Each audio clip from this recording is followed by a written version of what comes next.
Amigos y amigas del canal, hoy, como veréis, tenemos con nosotros a un gran invitado, pero como siempre, primero agradeceros vuestra atención, estar semana tras semana con nosotros. Gracias por vuestras suscripciones, vuestros likes, vuestros comentarios, siempre tan cariñosos. Y gracias por compartir los vídeos que os gusten. Hoy vamos a hablar de ovnis, de CEMES, de contactos con seres fallecidos y muchas historias muy emocionantes. No os perdáis ni un minuto de la entrevista. Hoy tenemos con nosotros a JJ Benítez. ¿Qué tal, Juan José? ¿Cómo estás? Muy bien, encantado. Bueno, todo el mundo conoce a JJ Benítez, pero comentaros que él es periodista, escritor de casi 100 libros, la mayoría bestsellers, que es un investigador especialmente del fenómeno OVNI y también de la vida después de la vida, y que lleva más de 50 años en estas investigaciones. Juan José o JJ, no sé cómo prefieres que te llame. Juanjo. Juanjo.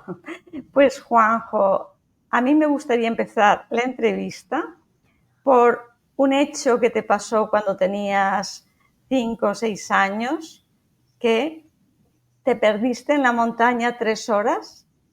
¿Qué pasó? Bueno, efectivamente fue en el año 1952, en mayo.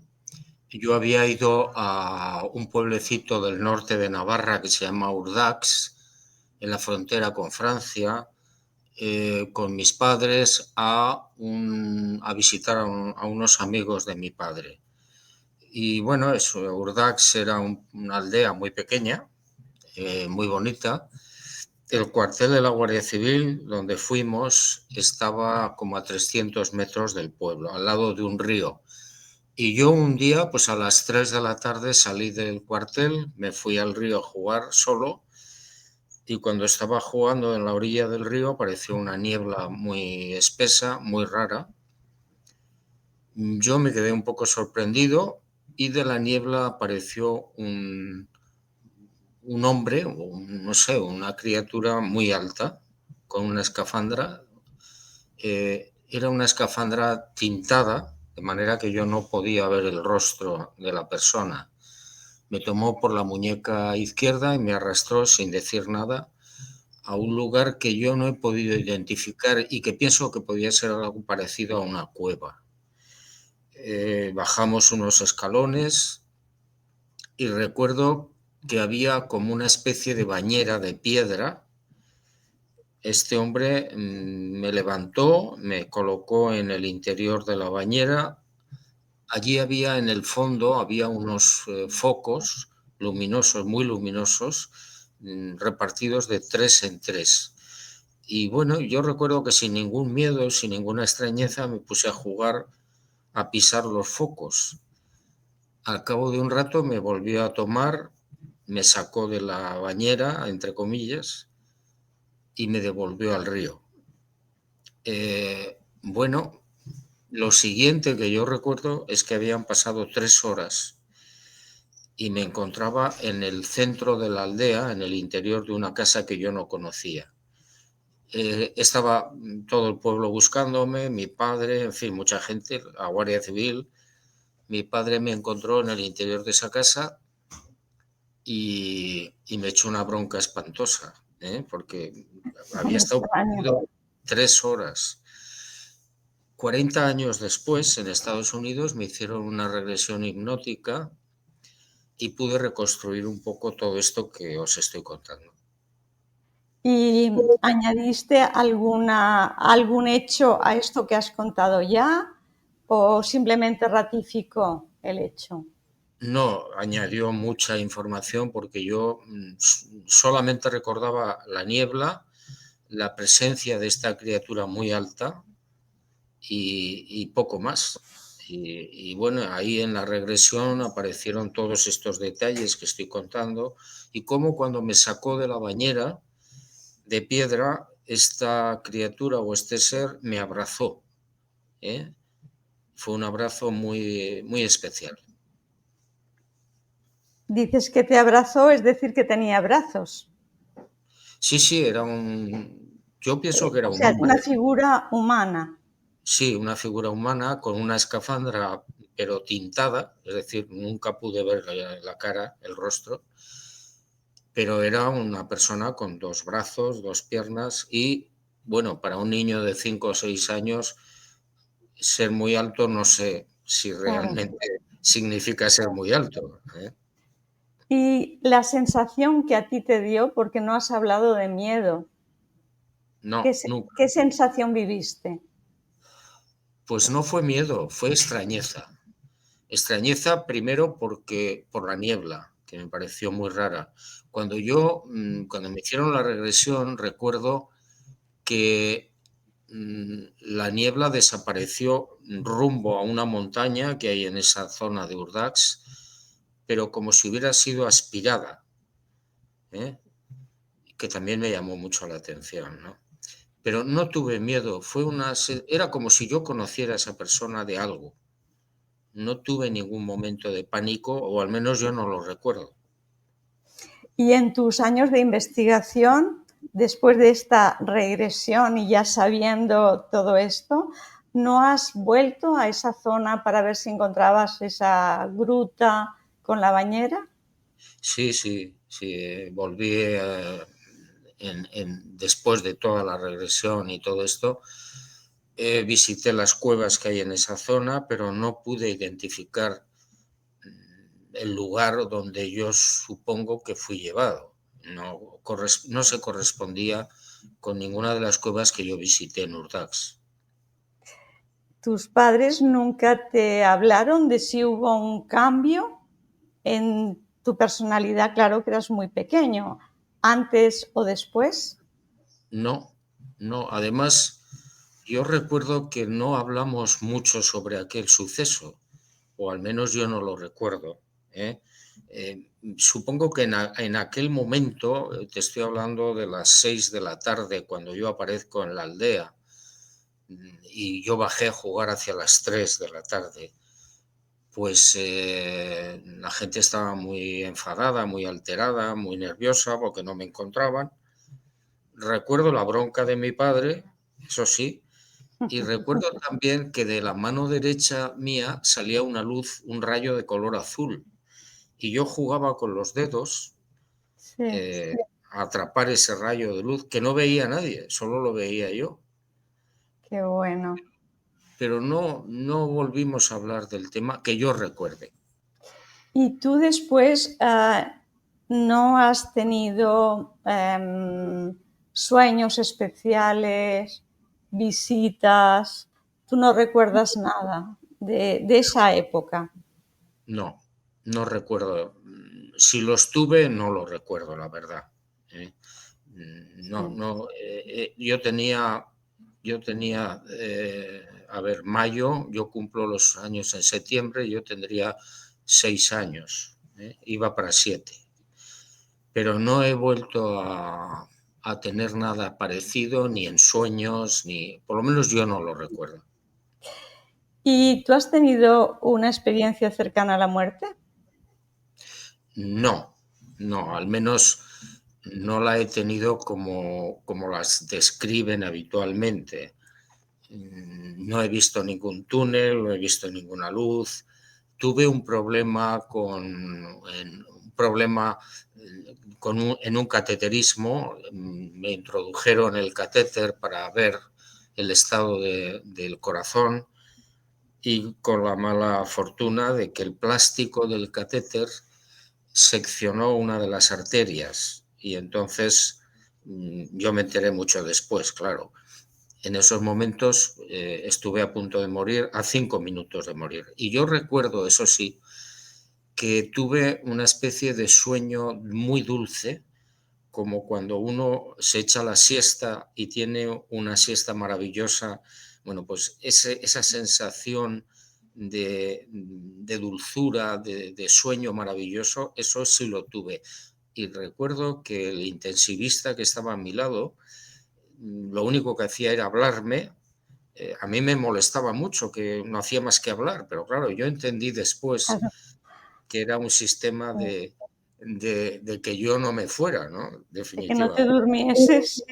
Claro, Sí, esa es sí. la única experiencia que yo he tenido que yo recuerdo. Es que me parece curioso, no sé si tú has visto en tus investigaciones, que he entrevistado a 4 personas de las entrevistas normales, a 4 personas que han tenido una abducción o han tenido contacto con extraterrestres y 3, o sea, tú no, 3 han tenido una experiencia cercana a la muerte a los años. Me parecía curioso y quería preguntarte si habías visto alguna relación con ello o no. Mira, yo empecé con las investigaciones de la vida después de la muerte en el año 68, mucho antes de empezar con el tema fenómeno ovni, que empecé en el 72. He interrogado seguramente a más de 1000 personas que han tenido experiencias cercanas a la muerte o que han visto a familiares, amigos que ya habían fallecido y con los que incluso habían hablado, ¿eh? Por tanto, no me cabe la menor duda de que después de la muerte hay vida, vida física, ¿eh? No como te lo cuenta la religión, mucho más interesante. Y bueno, en ese más de 1000 testigos he podido recoger muchos testimonios que me llevan, fíjate qué curioso, me llevan a establecer una relación entre el fenómeno ovni y la muerte, o mejor dicho, las personas que pasan al otro lado. He recogido muchos casos donde las personas que han tenido experiencias cercanas a la muerte, que han podido sobrevivir, me cuentan cómo en esos instantes de muerte clínica ven naves, ven a tripulantes de esas naves y ven a personas que ya habían fallecido dentro de esas naves. Por tanto, es inevitable pensar o deducir que el fenómeno ovni o parte del fenómeno ovni está vinculado a la muerte y está vinculado sobre todo a la gente que fallece. Qué interesante. Yo no me he encontrado todavía a personas que hayan tenido esa experiencia. ¿Está en este libro? ¿Estoy bien?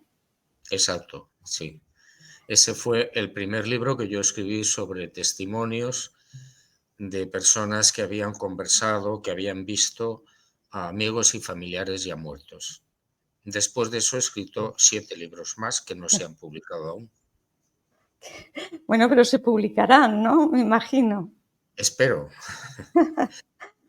Has escrito otro libro que me parece muy interesante, de pactos y señales, que son como pactos establecidos previamente, anteriormente a la muerte o una vez fallecidos, que has hecho con personas, ¿no? Y que te demuestran o ponen un interrogante a que la muerte es el fin, ¿no? Has tenido con Lara, con José Manuel Lara, ¿no? De Planeta, has tenido un pacto, ¿no? Y yo no sé, con más personas has tenido pactos que una vez hecho el pacto te han demostrado que te han oído y que están ahí. ¿Nos puedes contar alguno, por favor? Sí, ya no los hago, porque tengo tal seguridad No, que si me ya no lo necesitas. y no, ya no lo necesito. Pero hubo una época, hace ya unos años, en los que efectivamente yo establecía ese pacto entre dos personas, entre un amigo o quien fuera, y con la intención de que si había algo después de la muerte, el que falleciera primero tenía que avisar al que sobreviviera. Y recuerdo, por ejemplo, un caso que me llamó muchísimo la atención con un gran pintor que se llamaba Fernando Calderón, un muralista extraordinario. Él estaba muy interesado en el fenómeno ovni y un día me enteré que tenía un cáncer. Me fui a verlo a Santander y conversamos. Estuvimos almorzando. Me daba mucho apuro, pero al final se lo dije. Le dije, ¿quieres que hagamos el pacto? El primero de los dos que fallezca tiene que avisar al otro si hay algo más. Y el hombre, Fernando Calderón, encantador, se brindó a hacerlo con muy buen sentido del humor. Y claro, el problema era qué señal se establecía. Y él mismo me dijo, mira, muy sencillo, el primero de los dos que muera tiene que hacerle ver al que sobreviva 101. 101 era, bueno, es un anillo que yo tengo, que encontré en el Mar Rojo, con los símbolos del 101. A Fernando Calderón esta historia le entusiasmó mucho y bueno, pues establecimos esa señal. Pasaron los días, 2 meses aproximadamente. Yo estaba en el sur, en Zahara de los Atunes, viendo una novillada benéfica que hacían en el pueblo para los jubilados, y el primer toro que salió pues llevaba 101 en el costillar, enorme. Y entonces yo le dije a Blanca, que era mi esposa en aquel momento, le dije así, sin más, al ver al toro, le dije, ha muerto Fernando Calderón. Qué A fuerte. las 6:30 o 7 volvimos a casa, llamó por teléfono a las hijas y efectivamente, y se extrañaron mucho, porque dije, bueno, acaba de morir. Bueno, pues ese es uno de los pactos que yo he hecho, Muy, ¿no? muy impactante, muy impactante. He hecho Mm, muchos y demuestra que hay, por supuesto, vida después de la muerte. bueno, tú en esa época dudabas de que hubiese vida después de la muerte o ya no dudabas, ya lo tenías muy claro. No, al principio, cuando yo empecé las investigaciones, yo tenía muchas dudas. Yo no había leído prácticamente nada al respecto. Después, poco a poco, empecé a ver que hay una gran bibliografía sobre el particular, que hay muchos libros escritos, que hay muchos investigadores que han trabajado sobre esto mucho antes que yo. Y ya a partir de ese momento, cuando yo empecé a hacer los pactos y a hacer las investigaciones, me di cuenta de que sí, de que es verdad. Es decir, que después del dulce sueño de la muerte hay vida, pero una vida increíble, maravillosa, extraordinaria.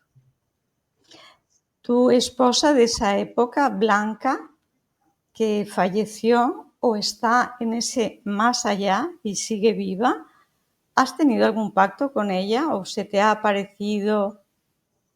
Tuve una señal, eh, a ver si lo recuerdo, más o menos un mes después de la muerte. Yo recuerdo que estaba solo, vivía entonces en Castro Urdiales, en Cantabria, estaba solo en casa, hacia las 7 de la tarde, y recuerdo que estaba leyendo y dije, bueno, ahora respecto a Blanca, ahora que conoces la verdad y que sabes que soy una abrazafarolas, ¿me seguirías o me sigues queriendo lo mismo? Y en ese instante, yo estaba solo, repito, en casa, oí un ruido. A mi espalda yo tenía una biblioteca, había como 10 cuadros clavados en el mueble.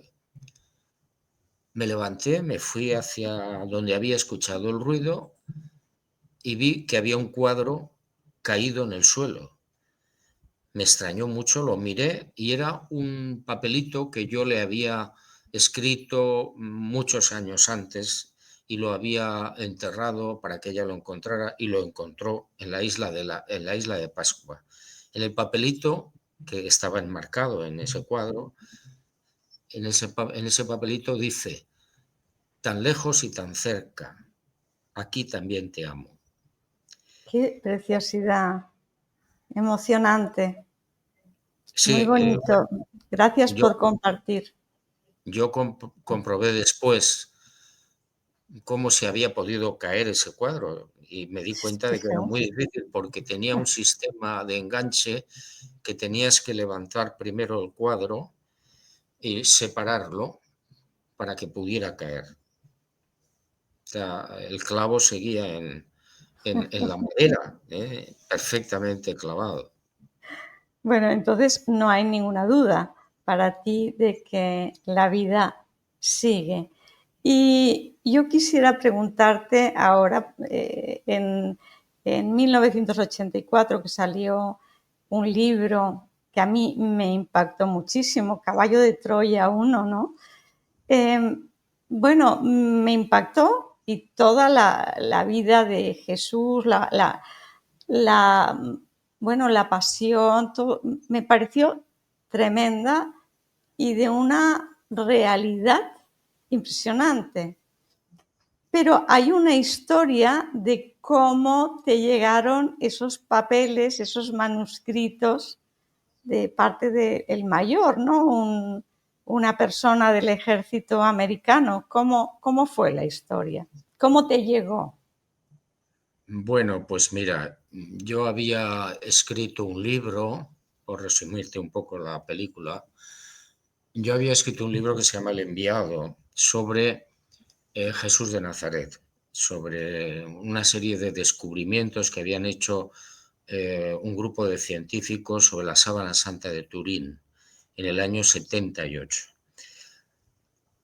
A mí me impactó mucho aquellas investigaciones de esta gente y escribí El enviado. Entonces, en un momento determinado, presenté el libro en México, me llamaron para un programa de televisión de máxima audiencia y hablamos sobre el libro, hablamos sobre Jesús de Nazaret, sobre la pasión y muerte del maestro. Y yo creo que lo hice con tanto entusiasmo que al poco recibí una llamada telefónica. Esa se identificó como un ex oficial de las Fuerzas Aéreas norteamericanas. Y yo recuerdo que pensé inmediatamente en el tema OVNI. No pensé en otra cosa. Pensé americano, Fuerza Aérea Norteamericana, seguro que es un tema OVNI. Y me fui a verlo. Estuvimos hablando, no era nada del tema OVNI, tampoco me habló de Jesús de Nazaret. Volví a verlo en varias ocasiones, hicimos una cierta amistad y ya al final fue cuando me entregó un sobre con una llave y un enigma. Y yo recuerdo que me dijo, ábrelo en el avión. Él vivía en el Yucatán. Y yo pues cumplí y lo abrí en el avión cuando ya regresaba a España. Y a partir de ahí, pues empezó una aventura, una odisea de intentar primero descifrar el enigma y segundo, para qué servía la llave. Y finalmente, después de no pocos apuros, pues pude acceder a un apartado de correos donde había una primera entrega de lo que es hoy Caballo de Troya. Y esa primera entrega tiene una historia detrás, ¿no? O al menos eso creo yo, y que hubo como una traslación en el tiempo de estas personas, de estos americanos, a esa época de Jesús. ¿Hay algo de eso? Efectivamente, la primera parte de Caballo de Troya lo que hace es narrar, contar cómo hubo un proyecto confidencial secreto de la Fuerza Aérea Norteamericana donde colocaron una nave, un vehículo, en otra época histórica. Y bueno, esa época histórica era la época de Jesús de Nazaret y su vida. Y yo la verdad es que al principio no le di mucho crédito, pero luego empecé a investigar, empecé a preguntar, empecé a viajar para saber si esa información era correcta. Y la verdad es que quedé muy sorprendido porque casi todo, prácticamente todo lo que yo pude investigar era correcto. Eso aparecía en los papeles del mayor. Otra cuestión es si se hizo o no se hizo el viaje en el tiempo. Eso no lo he podido verificar o certificar.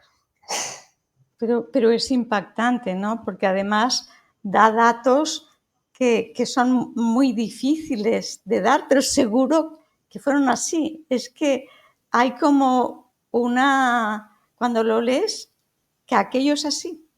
Te Sí, da la bueno, impresión de que es. sí, sí, bueno, después de muchas investigaciones y muchas comprobaciones para saber si esa información era correcta, yo no tuve la menor duda. Es decir, esa información es exacta, es fidedigna y además cuenta la vida pública de Jesús de una manera mucho más lógica y mucho más hermosa y mucho más bella que lo que te cuentan los evangelios canónicos. A mí me encantó, me fascinó y me cambió la vida. Bueno, me cambió la forma de pensar. Sí, es que es muy impactante. Y entonces, ¿quién es Jesús para ti? Pues mira, Jesús de Nazaret, después de todo lo que he podido leer en todos los caballos, para mí es un hombre Dios.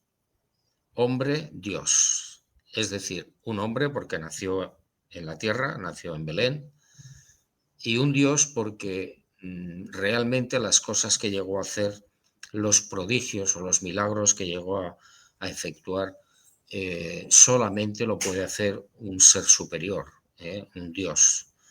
Mm, Estoy convencido de eso, no tengo la menor duda. Y bueno, por eso, repito, la información de Caballo de Troya me parece especialmente atractiva, porque cuenta las cosas como probablemente fue, no como nos lo han contado. Y ese Jesús, ¿qué mensaje vino a traer? Pues por lo que yo sé, por lo que he podido leer en esa información, el mensaje capital o más importante de Jesús de Nazaret, que está enterrado por la Iglesia Católica, fue muy simple y muy esperanzador. No vino a redimir a nadie. Eso es un invento, otro invento de la religión. Él vino sencillamente a decirle a la gente que estaba tan perdida como ahora, que tuviera confianza y que tuviera esperanza, que después de la muerte hay vida, que no estamos aquí de una forma casual. Él vino a decir, sobre todo, creo yo, que la gente tenía que ser optimista, que no estábamos aquí por casualidad, que hay un Padre Azul maravilloso, que no es castigador, que no tiene nada que ver con Yahvé.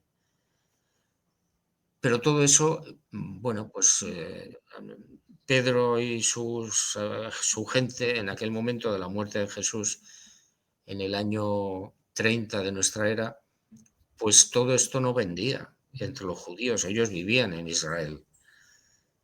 ¿Y qué pasó? Pues que enterraron el mensaje y se dedicaron única y exclusivamente a hablar de la resurrección, que sí era un tema que deslumbraba, pero el mensaje inicial, el verdadero, el capital, el que vino a traer Jesús de Nazaret, sigue enterrado. Eh, la mujer no es igual que el hombre para la religión, ni para los judíos. Ni el hombre libre es igual que el esclavo, ni el rico es igual que el pobre. Ese era el mensaje de Jesús de Nazaret, pero no interesó. Bueno, y de hecho, mmm, lamentablemente, pues apareció la Iglesia Católica. Y digo lamentablemente porque Jesús no fundó ninguna iglesia, ni se le pasó por la cabeza. Entonces, él vino a traer el mensaje, pero hubo gente que le siguió en esa época y bueno, pues está como dicho, tú eres Pedro y sobre esta piedra edificaré mi iglesia y esas cosas están en un evangelio. Entonces, él no vino a hacer una iglesia, pero vino a traer un mensaje. Sí, Ese mensaje de igualdad que decías, ¿no? Ese mensaje de amor, porque no has empleado la palabra amor. sí, la esperanza es igual a amor. El que tiene esperanza tiene amor. Mira, esa frase, tú eres Pedro y sobre esta piedra edificaré mi iglesia, está manipulada. A la hora de escribir los evangelios canónicos se manipuló todo o casi todo. Él no dijo eso. Él dijo, tú eres Pedro y sobre esta piedra edificaré una comunidad universal que no tiene nada que ver con lo otro. Pero los intereses del momento llevó a la gente a establecer una sociedad, una iglesia,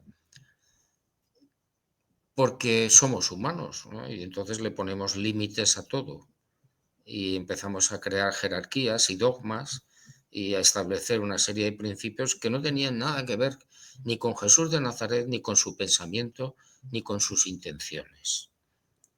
Y las cosas para mí son así. Lo digo con todo el respeto del mundo, porque yo sé que hay mucha gente creyente, católicos o protestantes, que son gente de muy buena fe. Pero desde mi punto de vista, tengo la obligación de decir lo que pienso. Y lo que pienso es que Jesús no fundó ninguna iglesia, entre otras razones, porque hubiera dejado fuera a mucha gente que no pensaba igual. Y Jesús era muy respetuoso con el pensamiento y la libertad de los demás. Pero Y bueno, aquello se fue haciendo grande.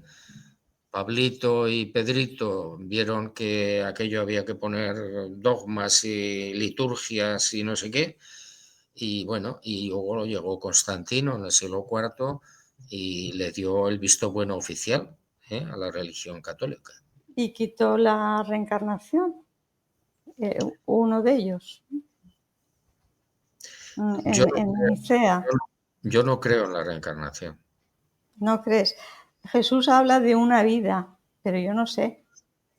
Para mí la reencarnación es algo que me parece normal. ¿Cómo en una vida tienes oportunidad de algo, de evolucionar? O sea, lo que tú puedas evolucionar en una vida, para mí, es tan poco que necesitas como muchas vidas. Para mí esto es un viaje de evolución de conciencia.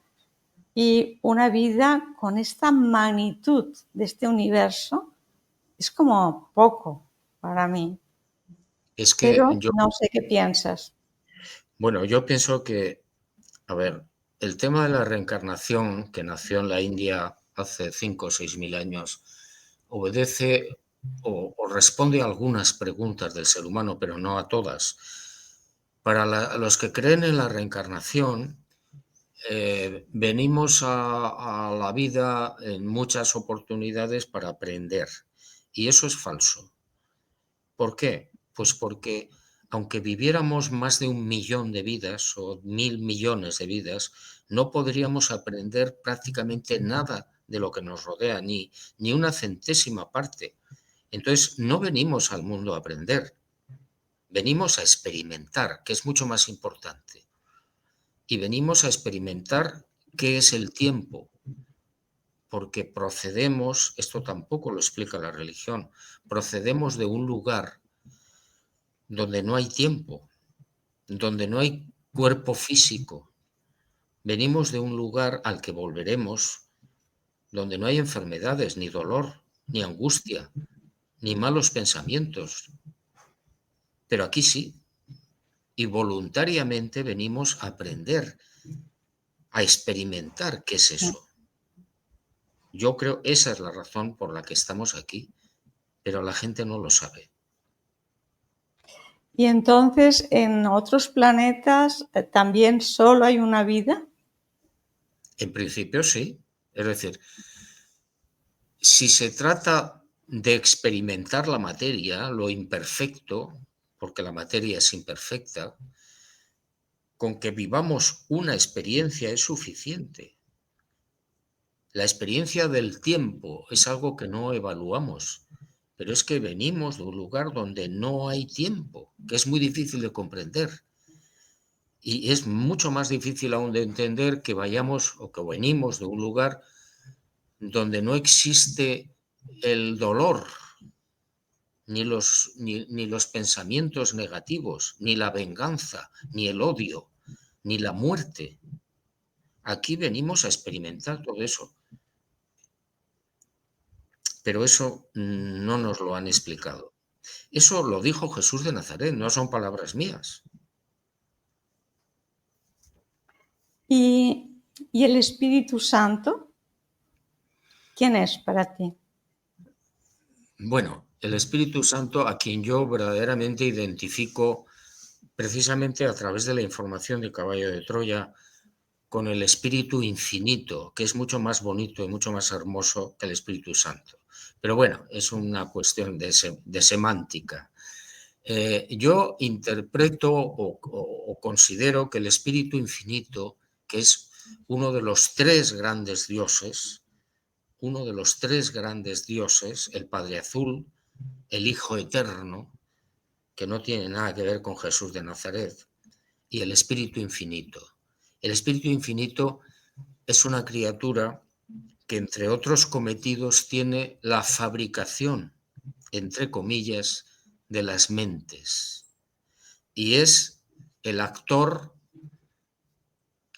que se ocupa de vivificar lo inanimado. Es decir, habita las plantas, habita las piedras, habita el viento, habita todo lo que nos rodea. Para mí es un gran misterio, pero es muy hermoso, ¿eh? Pero a mí me llama la atención que los discípulos de Jesús que habían vivido con él, que vivieron la resurrección, estaban muertos de miedo y estaban todos escondidos. Y no fue hasta que llegó el Espíritu Santo que salieron a dar un mensaje y salieron sin miedo y dieron la cara. Entonces, para mí el Espíritu Santo tiene una fuerza tremenda que no tenían, que te quita el miedo, que no tenían antes, a pesar de haber convivido con Jesús y a pesar de que vivieron la resurrección. No sé qué piensas. Pues sí, bueno, el Espíritu Santo o el Espíritu Infinito, como queramos llamarlo, es un vivificador con mayúsculas. Y él, Jesús de Nazaret, lo anunció y lo dijo muchas veces. Cuando yo me vaya, os enviaré a alguien que os va a hacer despertar.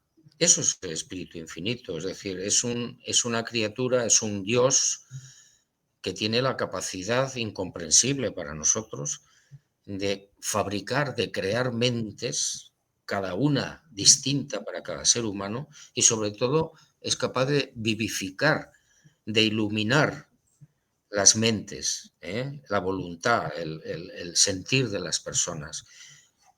A ver, Pedrito y sus amigos, sus compañeros salieron a predicar después de la muerte de Jesús el 7 de abril del año 30, llenos del Espíritu, porque efectivamente cuando estaban reunidos algo pasó y esta gente salió envalentonada para hablarle a los judíos de lo que había pasado. Lo que pasa es que lamentablemente, repito, no les dieron el mensaje capital, el mensaje principal. Les hablaron solo de la resurrección, que es muy importante, por supuesto, porque está hablando de la vida después de la muerte, es importantísimo, les llena de esperanza. Pero más importante aún es lo que Jesús repitió muchas veces: confía, confía.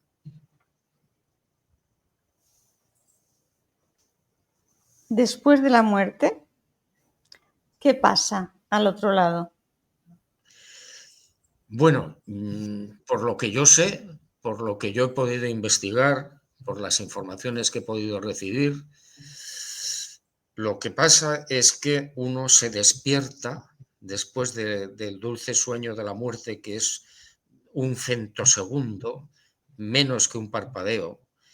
Uno se despierta en un lugar que podríamos mal traducirlo como un templo de cristal, con un cuerpo físico que es el cuerpo que a ti te gustaría tener siempre.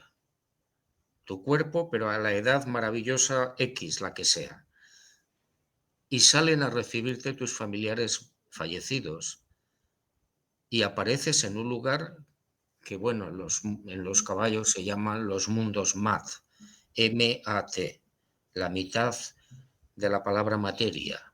¿Por qué? Pues porque ese cuerpo que tú recibes cuando despiertas después del dulce sueño de la muerte, la mitad es materia orgánica y la mitad es una especie de sustancia luminosa o energética. Conforme va pasando el no tiempo, esa sustancia orgánica va desapareciendo y te conviertes en luz, luz que piensa.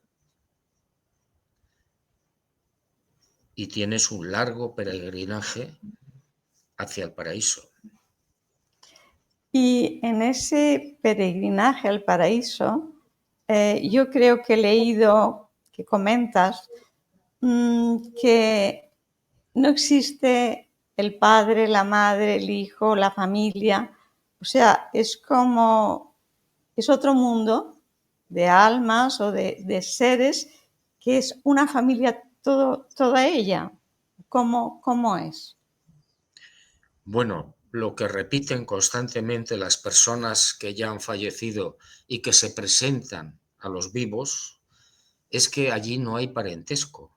Después de la muerte no hay padres, no hay hermanos, no hay hijos, no hay parentesco. Y tiene sentido. Yo recuerdo que en un momento de la vida pública de Jesús de Nazaret, los fariseos le plantearon una pregunta trampa. Le dijeron, mira, ¿qué pasaría con fulanita de tal que se ha quedado viuda 7 veces? Cuando ella muera, ¿de quién será la mujer? Y Jesús les dijo, no habéis entendido nada. Cuando uno muere, no hay parentesco. Ya sé que es difícil de entender y difícil de comprender. ¿Por qué? Pues porque en este momento, en esta vida donde estamos, la familia es súper importante. Los hijos, los hermanos, todo. No podemos imaginar que haya un estado en el que tú pasa a tu lado tu mujer y ya no es tu mujer o tu marido. Pues es así, pero tiene lógica, tiene lógica. Mi idea era que en esa evolución llegamos a ese momento en que somos esa comunidad. Pero antes, claro, si te vienen a recibir cuando te estás muriendo, es tu familia la que te viene a recibir. Y la que se te aparece es tu familia. Y viene porque hay ese ligamen de familia, de amor familiar. Pero si cuando estamos allá ya no está, ¿por qué vienen? Bueno, es que lo lógico es que cuando alguien muerto ya se presenta a una persona viva, lo lógico es que se presente alguien conocido, alguien de la familia, alguien que tú sabes perfectamente quién es. No tendría sentido que se le apareciera alguien desconocido. También ha ocurrido muchas veces que se han aparecido amigos del que está vivo. Pero tiene lógica, es decir, si se presenta mi abuela o mi padre que están muertos, yo voy a prestar mucha más atención que si se presenta un desconocido.